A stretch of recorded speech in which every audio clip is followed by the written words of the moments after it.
All right, he was the man behind Brexit. He made it happen. He campaigned hard to make sure Britain cut its ties with the European community, and it worked. Now there are reports that Nigel Farage is helping Donald Trump make it to the White House by helping him prepare for next week's debate. Whether you like Mr. Farage or not, he is very good at that debate thing. He joins us now out of Strasbourg, France. Nigel, very good to have you. Put these rumors to rest. Are you are you not helping Donald Trump? I'm coming out this weekend for the second debate, and I'm coming out as a guest, I'm coming out as a commentator. But you know what? The advice I've got for Donald Trump, I don't need to give to him face-to-face. I can give it to you right now on this show. It's very simple.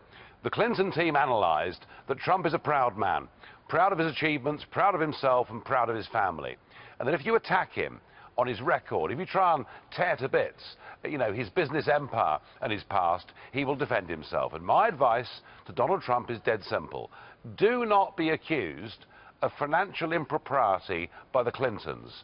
Do not be told you're a misogynist by a woman whose Clinton Foundation has taken money from Saudi Arabia. Rise above. Just don't get involved in some sort of terrible catfight. Rise above it and tell the American people why you are the candidate for change. But what you're saying is don't be on defense, be on offense. But part of getting on offense is to be clearly offended by the criticism that Hillary leveled at him.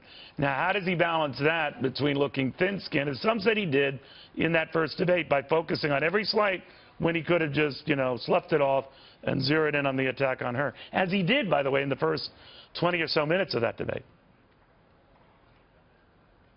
Oh, the first 20 minutes, I thought he was tremendous.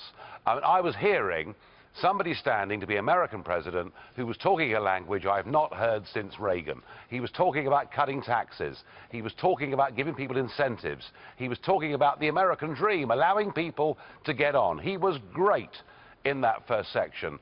And then she very cleverly and very cynically, and with that horrible, smug expression on her face, went for him personally, and he sought to defend himself in front of the American public. And Donald, I'd say this to you, you know, don't take abuse from a Clinton.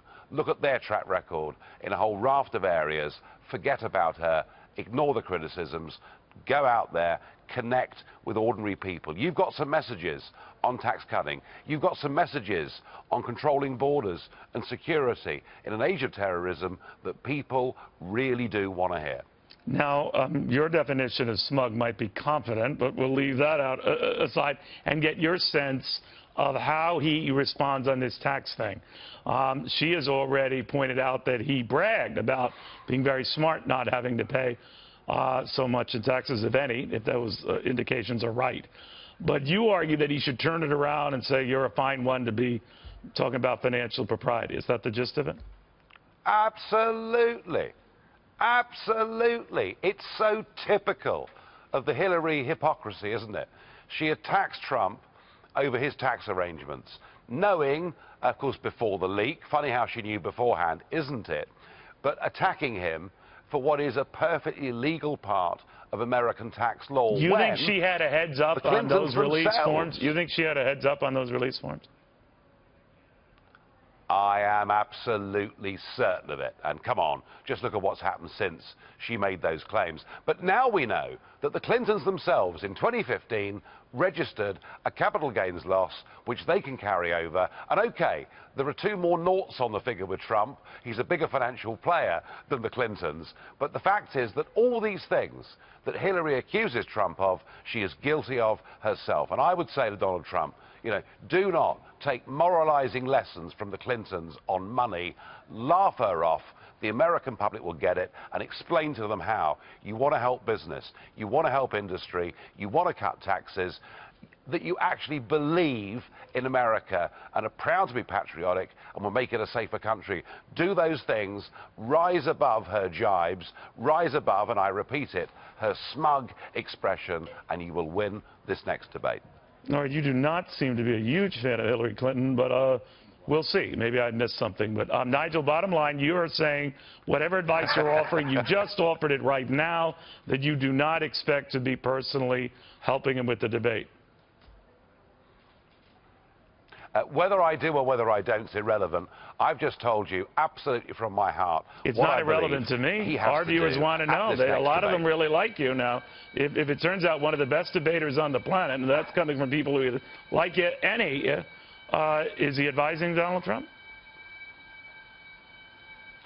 Listen, if they want my advice, I'm available. It's just as simple as that. Because it set off alarms in This France. election is simple. All right.